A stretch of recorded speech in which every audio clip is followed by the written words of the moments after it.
It is a pleasure. Uh-uh. The recording just interrupted my monologue. Anyway, it's great to have you here. It's great to have you here as far as we have a wonderful segment of speaking about this, how environmental justice is closely associated with Black farming. I think a couple of months ago it was, in which I was listening to the radio, and I just heard these interesting points which was being made on Black farming, and the various ways as to how Black farming is being attached to our environmental. But also, there was an article in which I read in the New York Times over about 3 weeks ago, which really lent itself as far as the interwoven as financial, as far as the need, as to how we, as to how Black farming within itself is, and the inequity in which is being a part of that. So if you don't mind, I would like, and I know that you don't mind, if I could open up with a reading. And the reading is from a book in which I learned about a couple of months ago. And the book is entitled, We Are Each Other's Harvest. It is written by Natalie Bazile, which speaks about the Black farmers and the ways how Black farming derived, even going back way in time. A foreword of that, it says that it is written, or the words are from Cheap Seattle. The earth does not belong to man. Man belongs to the earth.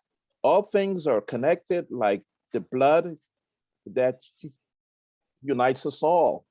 Man does not weave the web of life. He is but one strand of it.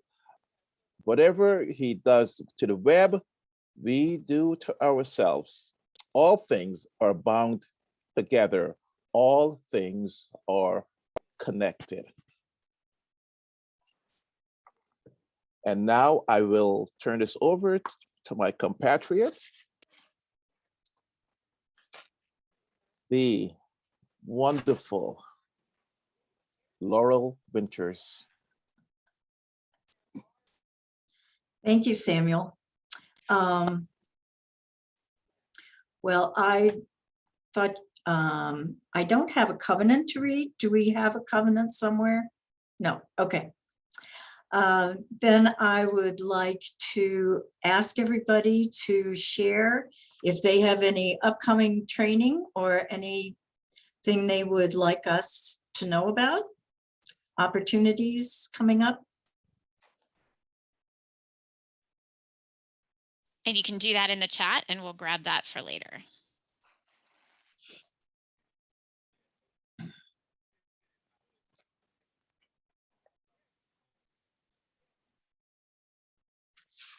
I know that I know it would be said later, but please, if each of you, including Mr. William Cook, if he could be with us on December 11th, right, Hank? Is that December 11th? Yeah, that's when we will be having our fall assembly out for UUGL. So you are welcome. And I know that I think more will be there later. Thank you, Kristen and Laurel.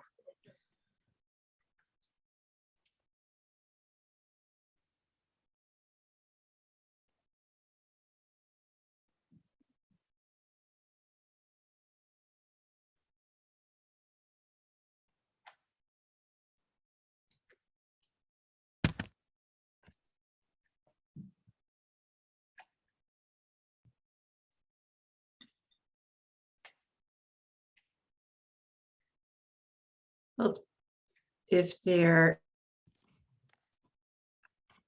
are no announcements, maybe we should go to the trailer.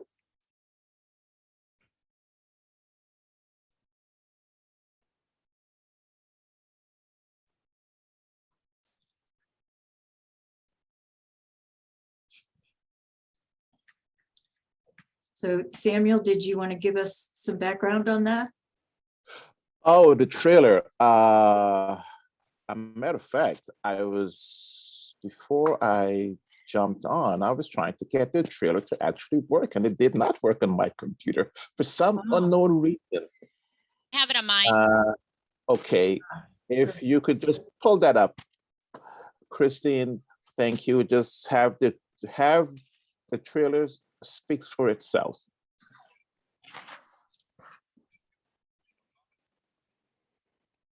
It helps if I share sound. Yes, it does.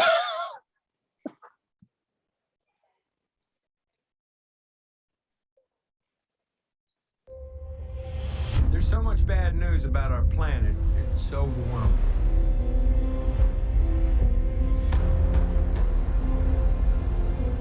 Truth is, I've given up. This is the story of a simple solution, a way to heal our planet. The solution is right under our feet, and it's as old as dirt. All of our soils that are under chemical conventional agriculture are almost completely devoid of microorganisms. Modern agriculture was not designed for the betterment of the soil. Fossil fuels are by no means the only thing that is causing climate change. When we damage soils, carbon goes back to the atmosphere. But when we destroy soil, it releases carbon dioxide. Biosequestration is using plants, trees, and techniques of grazing and farming to capture carbon and store it in the soil. We can fix a lot of our climate issues to bring the CO2 down into a living plant and put it back into the soil where it belongs. Plants working with soil microorganisms, it seems too simple. Healthy soils lead to a healthy plant, healthy human, healthy climate. There could be a way to eat food that heals the planet. The problem isn't the animal. The problem is where the animals are at. How do we take waste and repurpose and reuse it, because it's really not waste? The poop has to stay in the loop.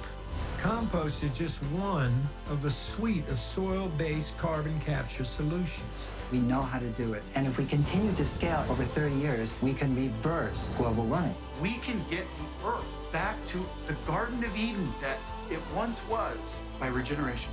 To see biodiversity return to a place that was completely devastated, that gives me hope. Our health and the health of our planet are connected. If you look over here, my neighbor's land that has been chemical fallow, then you look over at our paddocks, you have a diversity of different plant species. Which model do you want your food to be produced from? The answer is pretty simple to me. I'll make you a deal. I won't give up, and neither should you.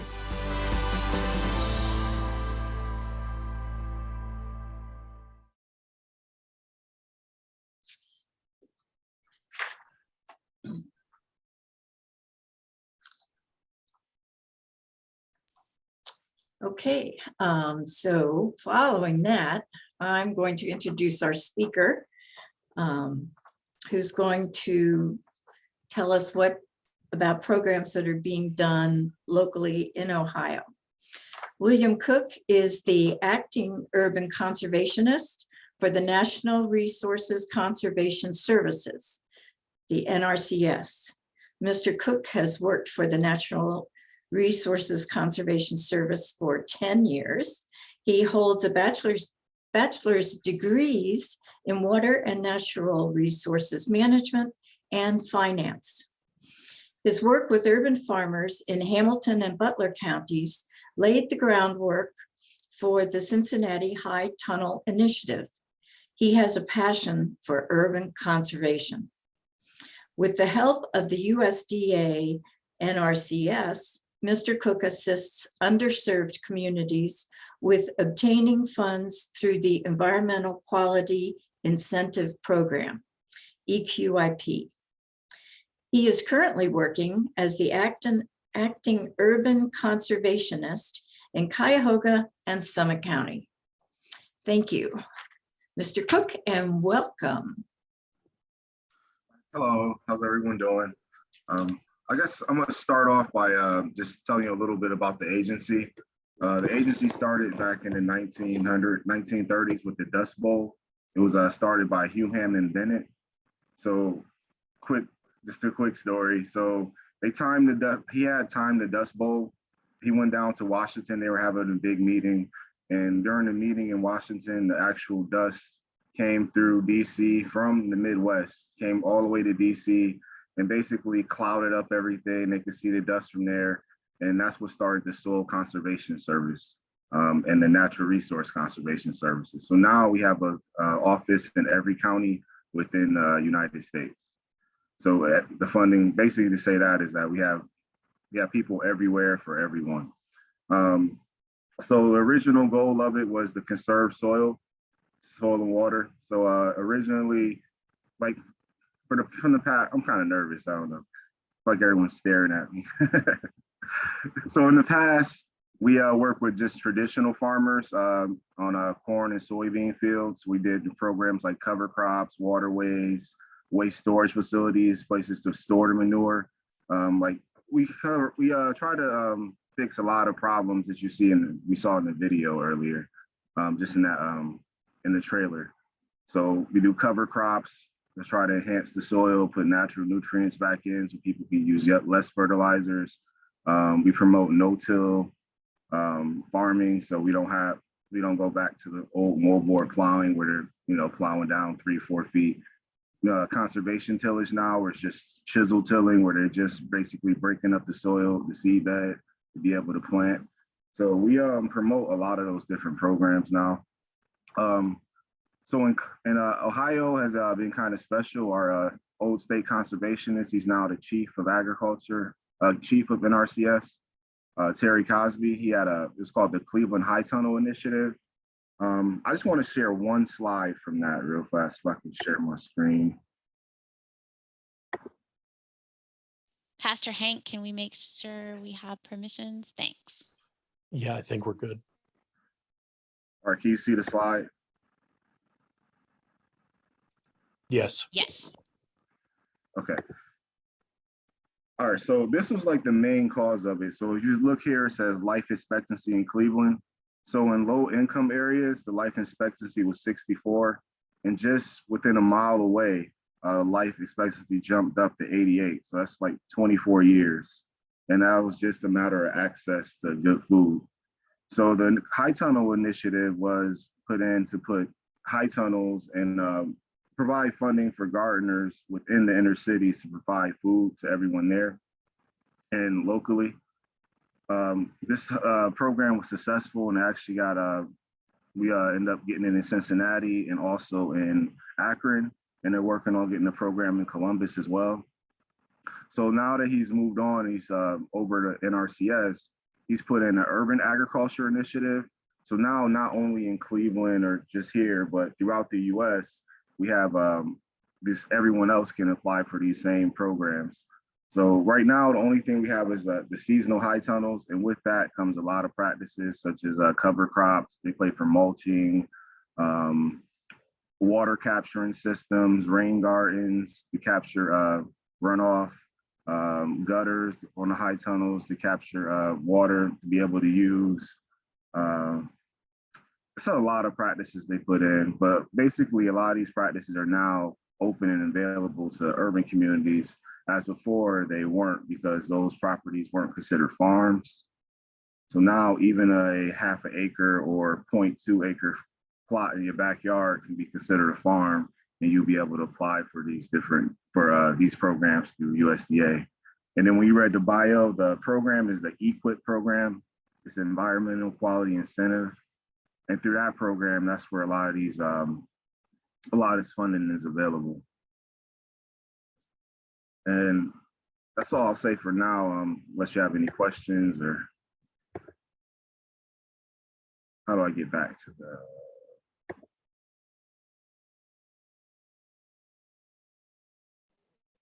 Okay. Yeah, I just wanted to leave a second open in case anybody had any questions or anything specifically you wanted to ask.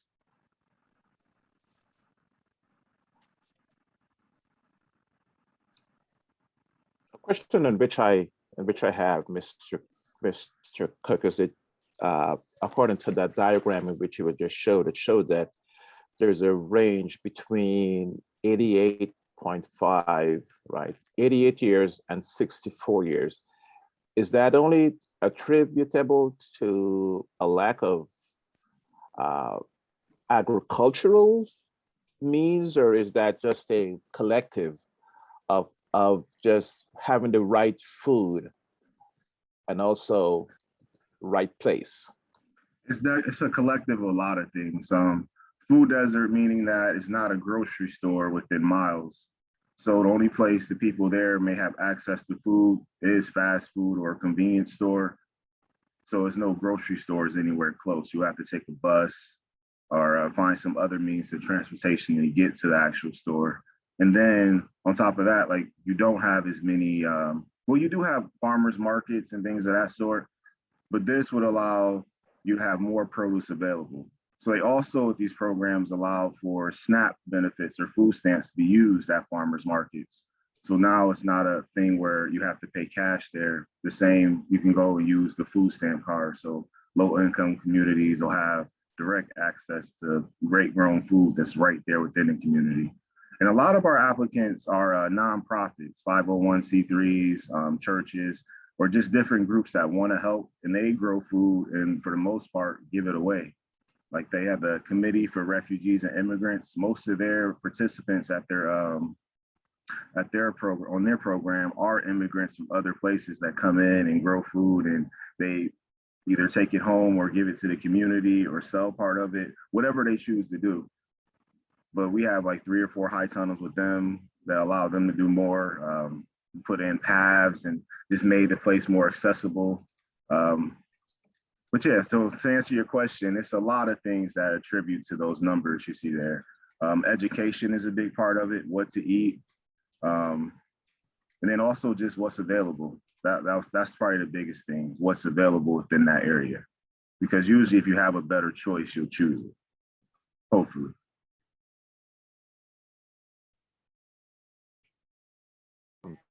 I think that there's a question in the chat in which one of our colleagues had just asked, Linda. Linda asked the question is, can you give an example of where one of these high tunnels are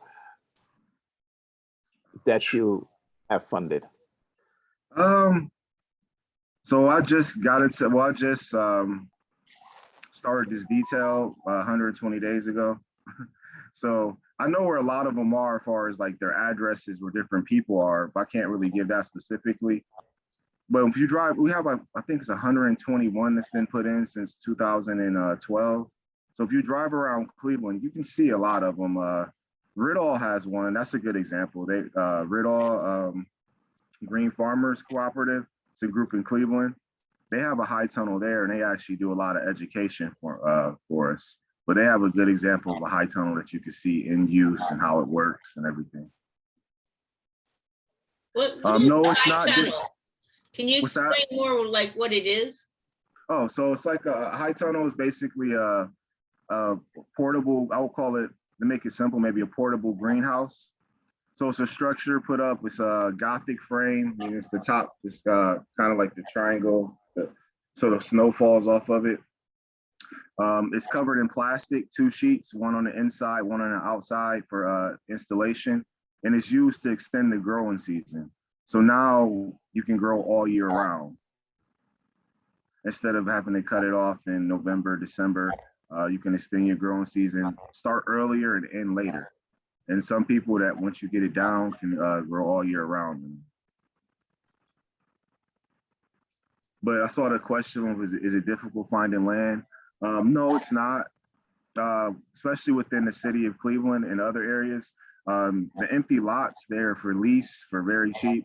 If you want to put a high tunnel up, you just go through the Cleveland Land Bank. And also in Akron, it's the same thing.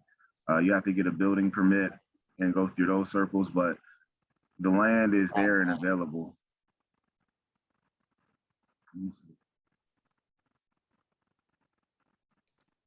So I see the other question, are most of the Black growers in Ohio in urban areas? Are there farmers that are aside? So I would say yes, most of the Black farmers are in urban areas. There's a few that I know of offhand that aren't, but that's few and far between. And what are their special challenges? So if you're talking about this, so yes, they do help with the purchase of seeds. Okay, so back up to the other question. Okay. So for that question, like I want you to specify when you say what are their special challenges as far as what obstacles do they have to overcome, or like what do you mean exactly? I think that was from Miss Nancy King. Nancy, feel free to unmute yourself and ask. Yeah, all right. No, just we've read about some of the issues, particularly in the South, around getting funding, or just how various policies have affected Black farmers over the years. And I just wondered if those are issues in Ohio as well. So I would say yes, but I wouldn't know about it directly, meaning that, let's see how to put it. So a lot of the issues like that you see like in the paper and everything are like foundational issues where a lot of these farmers were owed money from way back when, and they just still haven't received it yet, or they're having a hard time. So our sister agency is a farm service agency. And when you read a lot of their complaints, they went to the farm service agency and they were being turned away by specific individuals at the agency, not allowing them to apply. Or if they did get loans, there was higher rates from different loan officers and things of that sort. So a lot of those problems came from there, and a lot of land just being systematically taken from farmers. Whether it be from like squatters' rights, where basically they start just farming the land, and because everyone's moved up north and no one's using it, it's theirs now because they haven't used it or said anything about it. Or it's heirs property, where it gets split this up into so many different people that if one person decides they want to sell a piece of the land, so one piece of property from 100 years ago is split into 20 or 30 grandkids and kids. One person decides they wants to sell, and that whole property is gone now because one person can force to sell. So things like that happen and systematically happen where it was done on purpose, basically, just to not mix words. And that's where a lot of farmers lost their land. And then on top of that, they weren't able to receive the same loans that a lot of white farmers were able to receive back in the day. So you figure with farm service, with the farm credit, with different agencies or whatever, you can get very low, very low percentage rate loans, and or basically enough to build a business, which a lot of farmers back in the day use that to build the wealth that they have today. And that opportunity just wasn't given to Black farmers. And I think that's where a lot of the, that's where you're seeing a lot of the protests and everything going on.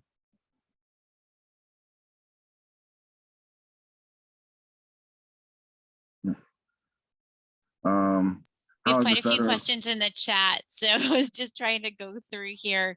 Do you help with purchase of seeds? You answered to that. Can you put a link in the chat for the application for a high tunnel so people know where that is? That would be great. And would the typical side yard available for purchase from the land bank be large enough to install a high tunnel? Like what kind of space do you need for that? So the space just depends on how big you want to go. Anywhere from a 10 by 10 to the biggest we do is a 30 by 72. So anywhere within that range. So the space, I mean, the size of the yard really won't matter because you can always go smaller, but you don't want to be a certain, you have to be a certain distance away from your neighbors, a certain distance away from the street and the house. So that you have to take those factors into play. But besides that, size shouldn't really matter. And then there's a question about smart farming, and is it available, accessible through this program or other programs you offer? So I'm not familiar with that term, smart farming. I haven't heard that. It's using technology for farming, and it's automating be burdened with if they're not right on site.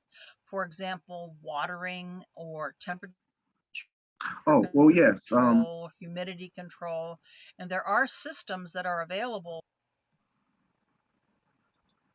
So the answer would be yes in that case, because we have programs for that, like the Conservation Stewardship Program. In a program, so for example, in that program, we monitor everything from soil tests. So for example, they'll go out and do a soil test every foot on a few hundred acres.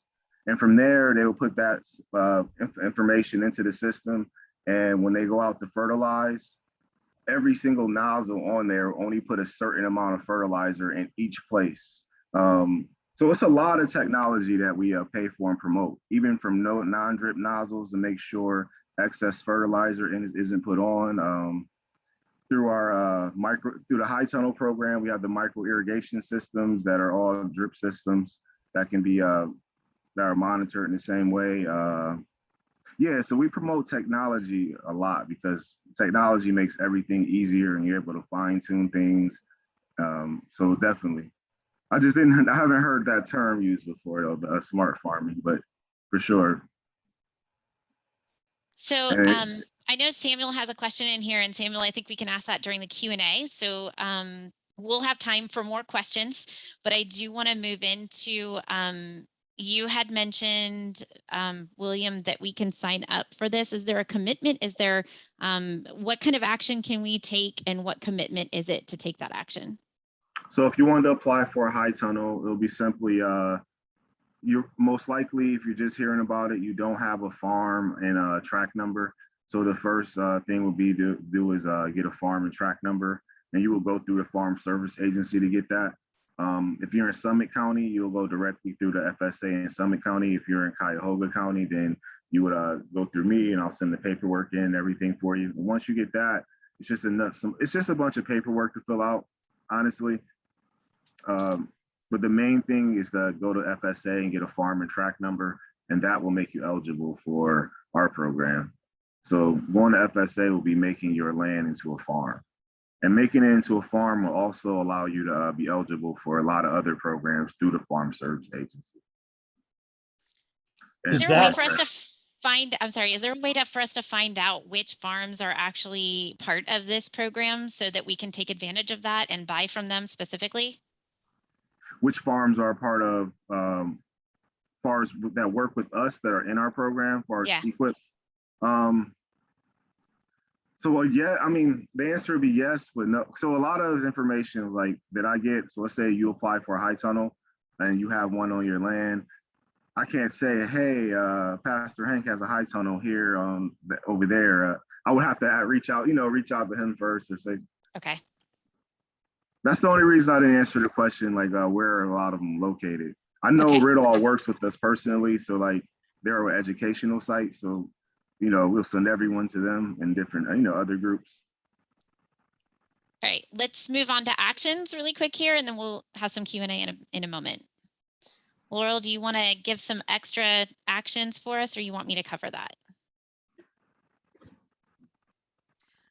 Well, some actions that are listed that you can do is to, donate, volunteer, or rent a plot for a community garden or in a community garden area. Actually, there's one in Highland Square right down the block from me is an area that has different section areas that can be for individuals to have a community pot. You could host a viewing party of Kiss the Ground. I'm thinking I might work on that one. Last year, our group showed Paris to Pittsburgh. This would be a good one for this year, or join a CSA. I know that's like joining a community garden locally. I know Crown Point has one in the Akron area, but I don't know of any. So maybe if people know of other ones in their area that are still working on that, they could take advantage of that. And then, let's see, there is a Padlet site. How do we link to that? Where It's in the chat. I just put the link in the chat for you. Okay. And that lists, does that list resources? No, we want you to list them. Everybody here, list the CSAs that you know of, the local farm markets, the local areas where you can go, where we can support this kind of work, and support our neighbors who are doing this farming. Okay. And this is action taking time. So now is the time to choose an action. I'm about to put them all in the chat for you so that you can pick one action to work on today.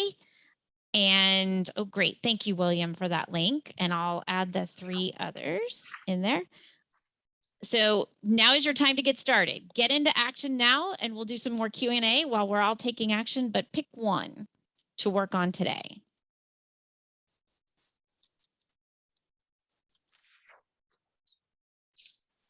Okay. And we can go ahead and continue the Q&A. So I know Samuel had a question that you wanted to ask.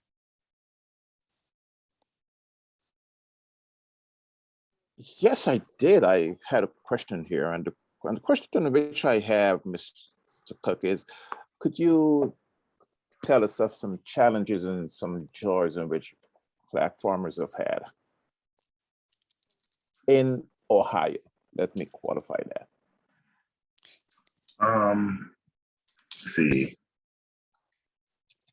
In Ohio, see, Ohio is kind of unique, right? Ohio is unique because the last, I don't know, at least 10, 12 years, we had a Black state conservationist. So, and I think it was probably, at that time, it's probably only maybe 7 in the whole country. But here in Ohio, we had Terry Cosby, and he put in a lot of initiatives to help out things, like to help out. A lot of Black farmers, but we had one big one in Dayton. He actually had a farm there. They received a CIG grant. It's a Conservation Innovation Grant. They had a whole system of farming fish and recycling everything to use to grow. So it's a hydroponic system hooked to a farm system that was also used to grow fish. But they got a whole conservation integration grant for that. Here in Ohio, they've been making a real good effort as far as within the agency to reach out to and take care of Black farmers.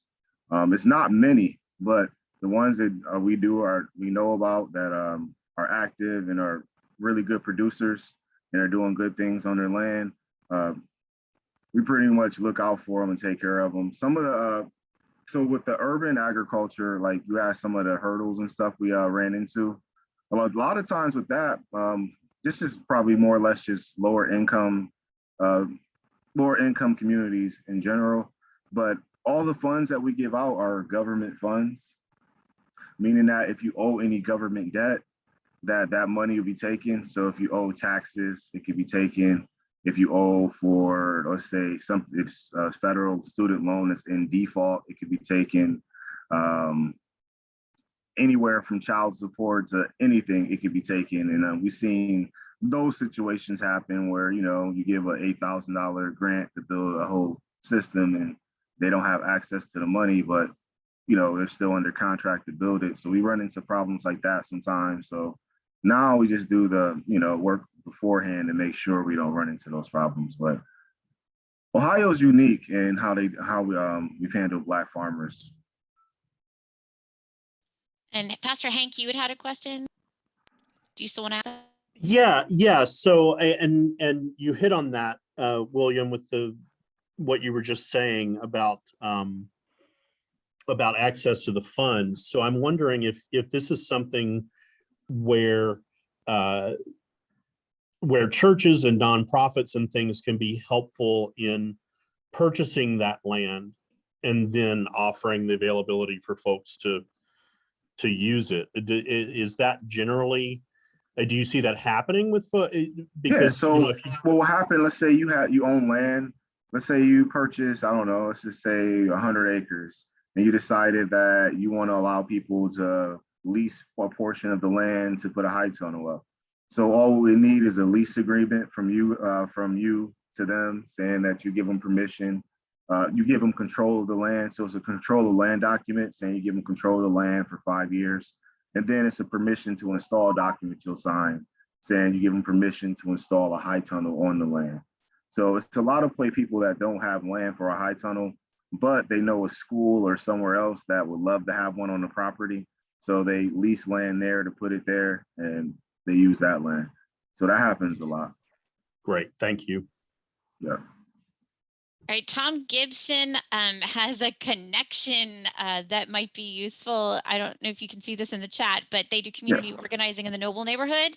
I would love to see Tom and you connect over the organic soul food restaurant who would love to mentor people, such as an entrepreneur like this doing this kind of work. So what's the best way for Tom to reach out to you?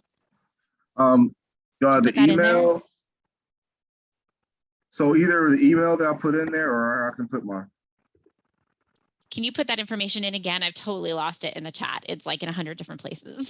All right, that's my phone number there. Thank you.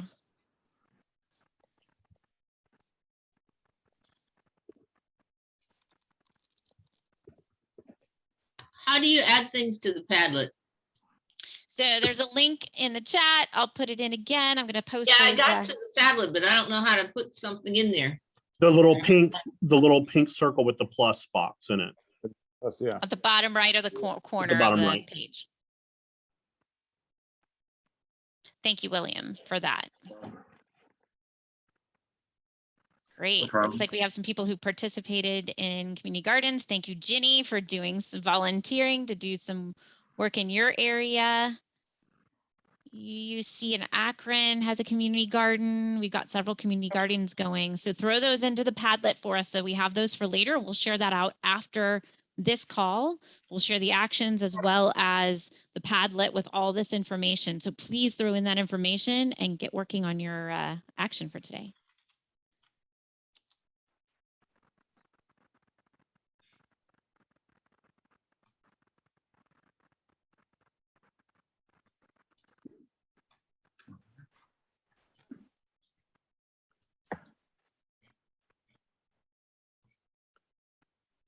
Any other questions for Mr. William Cook today?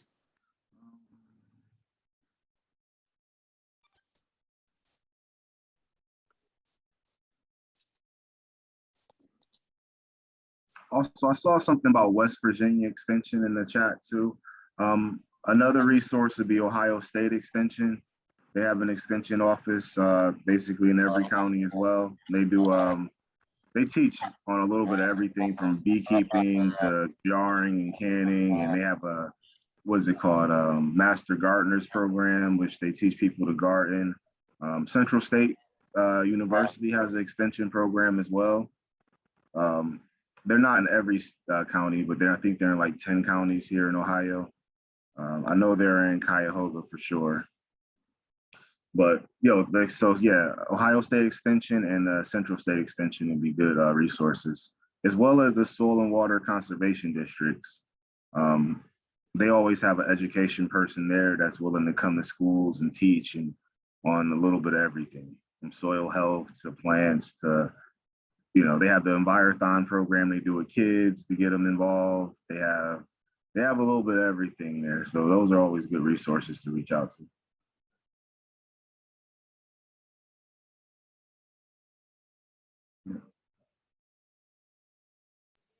Do you have any tips of how we can specifically support minorities, women, and other groups like that in this work? I would say what comes to the top of my head right off is probably just purchasing the produce that's actually grown. Because you see a lot of people, they they have a garden or whatever, they decide they want to do it, and then they can't find a market to sell the produce. The food stamp card, being able to accept the EBT and the SNAP benefits at the farmers markets has helped a lot with that problem. But I would say just purchasing a lot of the produce and products that's actually made and making a market for it will probably be a big thing. Ooh, I'd love to see some people get together and organize a market. That would be fun. I know in Dayton, I mean, we did here in our area, we have a grocery store that is a co-op amongst people in the city coming together to put that grocery store together. It would be great for something like that to connect with urban farmers like this and Right, that would put be nice. together. Yeah. So I Yeah. also see in the chat, what's the status of organic farming in the program? So the status, I mean, it's encouraged. I mean, it's not this. If you're not organic, we have programs to help you transition to being organic. But it's I don't know anything specifically to say about it. But we encourage people to grow organically, and a lot of high tunnel participants all grow organically.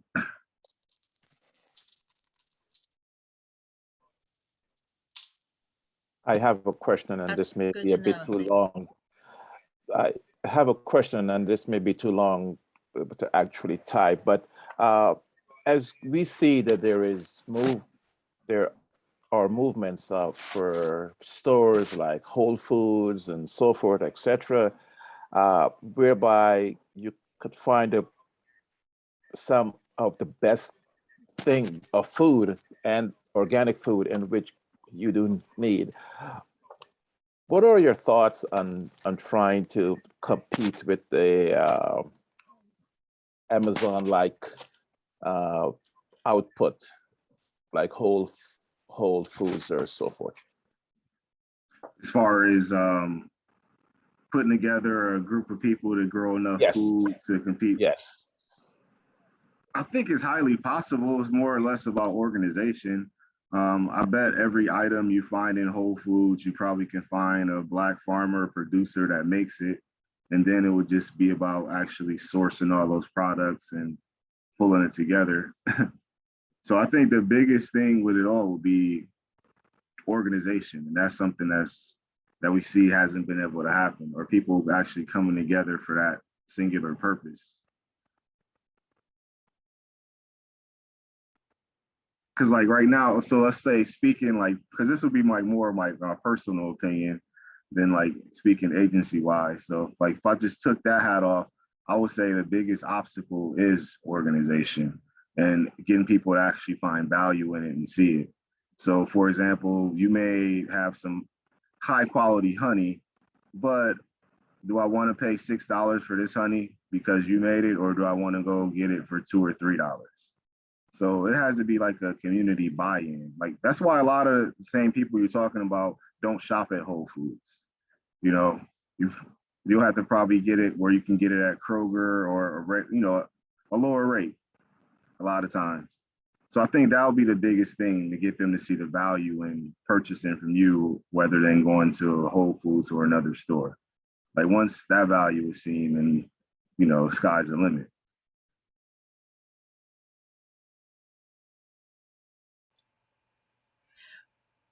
I have a question. This is Jenny from West Virginia.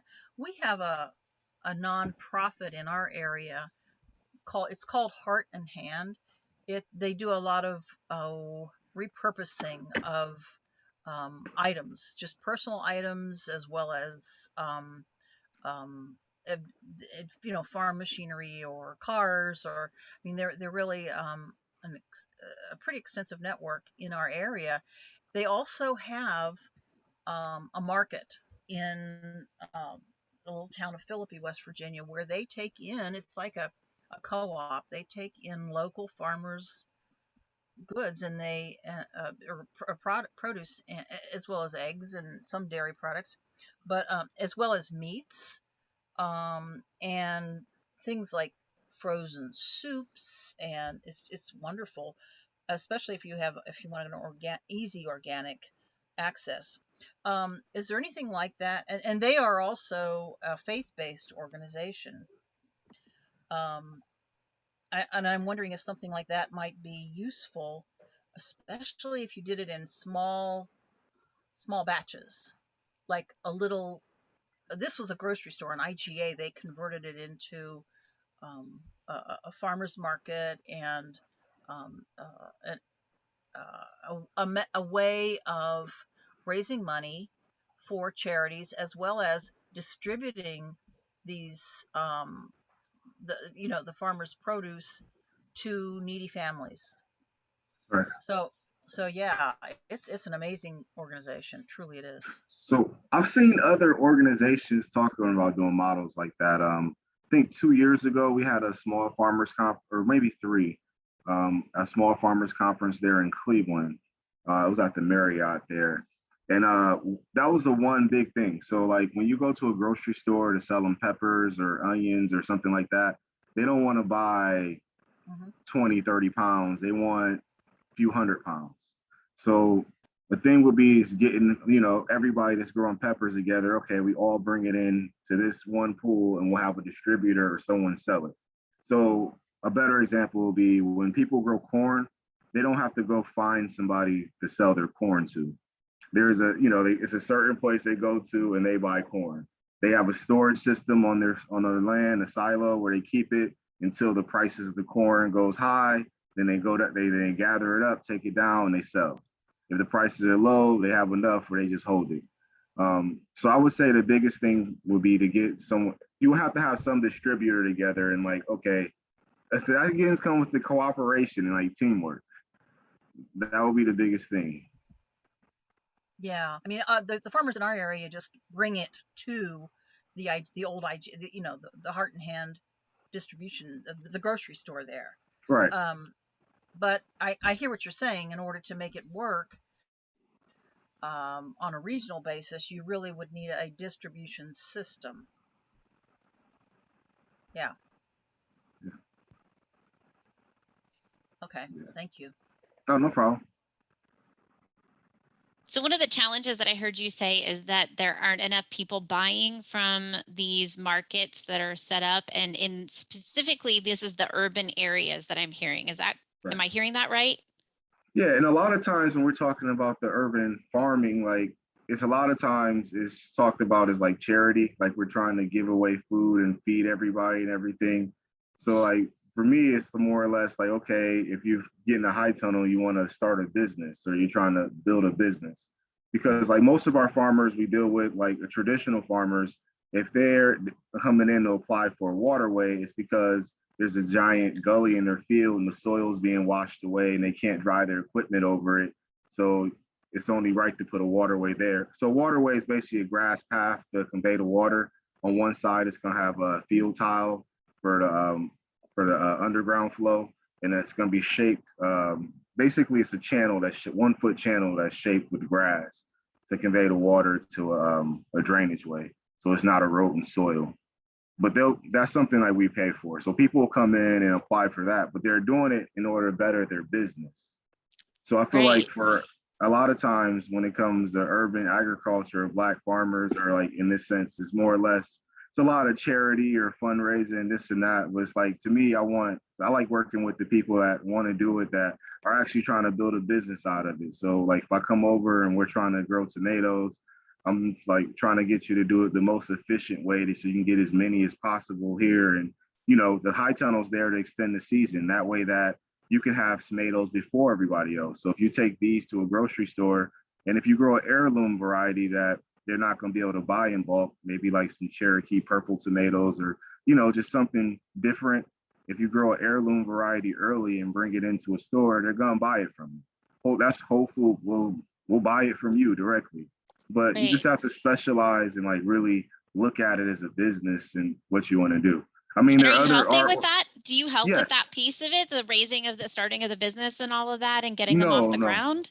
Okay. Well, not in a job capacity, but in conversation, if we're just talking and out there, like, I would say this, but that's not part of like the job, More or less, I'll be showing them how to grow things most efficiently or where they should put it, or maybe you shouldn't water this here, or you should grow this first and then plant this because the nitrogen from this plant will help this plant grow, things like that. So that'll be more or less my role with it. I was just thinking that maybe one of the actions we could do is to really intentionally go into these urban areas, find the small markets that are around there. Where is this being sold? So we can support those farmers that you are actually starting and getting up and off the ground, and we buy from them versus going to the large Kroger or the Acme or whatever the grocery store is locally. One of the actions we can do is to make an intentional purpose to go into those urban areas, because a lot of us are from the suburbs, a lot of us from the outside of the edges of town. We don't necessarily go downtown or to those urban areas to buy our food, but when you see a stand, stop and buy your food. When you're in that area, stop and buy your food. Intentionally go into town, intentionally go to downtown, go to these areas where this farming is happening, buy the food from the table versus buying it from the large grocery store, Whole Foods and all of that. So I'm thinking that's a good action that we could take as well. Does that mesh with what you're thinking, William? Yeah, more or less. Okay. Are there tool libraries in any of our communities that lend tools that people need to raise the food, fix their homes up, and get their soil ready for all of this? Or do they have to go out and buy all of these tools to be able to do this work? Like far as for farming? Yeah, for your farmers. Yeah, no, I mean, they will have to buy them, like quite honestly, because I mean, we're talking about a shovel, really, if you really want to do it. I mean, if we're just talking about getting started, actually planting a garden or doing something. But if you're applying for a high tunnel, no, you wouldn't have to do anything. You apply. Once you have the building permit and you're ready to build, we would give you an advance payment of half the money up front in order to buy everything. Then you would put up the high tunnel, and then we will give you the rest of the money. So you wouldn't need anything per se at all. But yeah, I mean, the high tunnel will pay 90%. So the other 10% is usually going to be you buying those tools or making some type of personal investment into it. What I learned a lot from this is, like, I don't know, well, I guess you guys are pastors and everything, but you rather literally teach people to fish. Like, a lot of times just giving them the high tunnel or giving them this, those aren't the people. Or if I have to work way too hard to get you to sign some paperwork or do something, then in the end, you really don't want it as bad as somebody else that's calling me every day and just on top of it, like, or that'll go out and actually been, practicing beforehand and farming before they even got a high tunnel. They built a 4x4 garden box just to see how a tomato grows or whatnot. So a lot of times, yeah, I don't know. I like the charity piece of a lot of it, how we can help out and everything. But I think education is probably like the most important, or, so people know why you want good produce and what bad produce does to you, and what does eating this opposed to this, what's the consequences. And I feel like knowing that will help people reach out and seek better food. All right, so we need to wrap this up. Thank you so much for all the information today, William. I did put the actions in there one more time. I'm also going to put William's information in there one more time. I see a lot of people saying, we want to partner, especially Annette McCoy. She's definitely interested in talking to you in Trumbull County with the NAACP. So I'm going to put that contact information in there one more time for everybody. Please reach out to William if you want to partner with him and get more of this off the ground so that we can all support this effort. And I'm going to pass it back to Laurel Samuel to close us out. Thank you so much. All right. Thanks for having me. I appreciate it.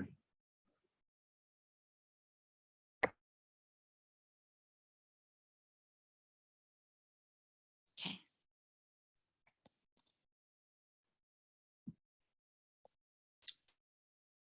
Looked like a lot of great things were put in the tablet, great places to contact.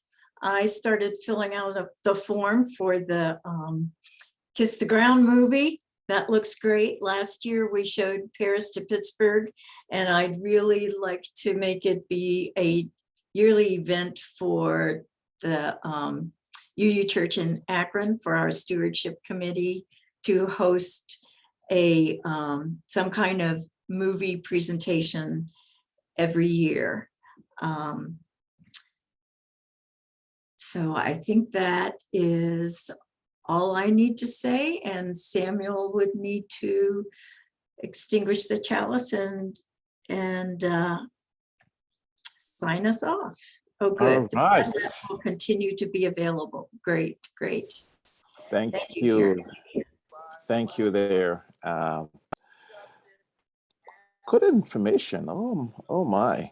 You know, just the extension of farming, black farming, and people of color farming, and so forth. So I would like to close this out with these words. These words are entitled "Those Winter Sundays." I think we are experiencing that to a slight degree here in Ohio. Sundays too, my father woke up early and put his clothes on his blue, black coat. Then with crack hands, then ached from labor in weekday weather, made banked fire blaze. No one ever thanked him. I wake up and hear the coals splintering, breaking. When the rooms were warm, he'd call, and slowly I would rise and dress, fearing the chronic angers of that house, speaking indifferently to him who has been driven out of the cold, and polish my good shoes as well. What did I know? What did I know of love, austere, and lonely offices? What do I know of farming? Those winter Sundays. Thank you all for coming. I guess, is it mentioned that William will be here afterwards, or is this the closeout, or we will have some after questions and answers? We're going to close this out, but I do want to remind everyone that coming up in December, we're going to be doing our fall assembly. And Reverend Hank, would you like to close us out with how to join that and what that looks like for us? That's what's coming up next. So we're finalizing the planning for that. It is on Saturday, December 11th, from 10 to 2. And it will be our annual business meeting, as well as a couple of keynote folks, and to let folks know what UJO's doing, and really talking about resilience and justice, art, all kinds of things. So we're gonna nail down some details on that. There's a link for registration. I'll be sending out a blast to everyone who's registered through Action Network, as well as posting on Facebook how to register for the event. It will be online via Zoom, so you can just zoom in on that Saturday from the comfort of your home and in your pajamas if you want to. And we would love to see you there on December 11th.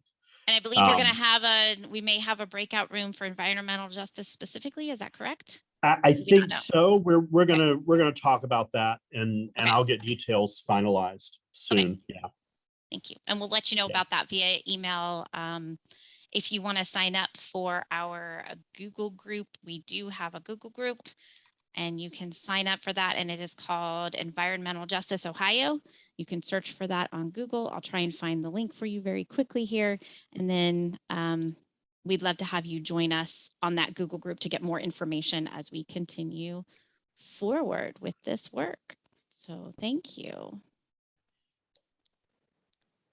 And the recording of this meeting will go up on our YouTube channel in the next few days. So folks will have access to that. We'll send out a link so you can send that to folks as you'd like. And thank you, Mr. Cook, for being here. We really appreciate you taking your time to be with us. No problem.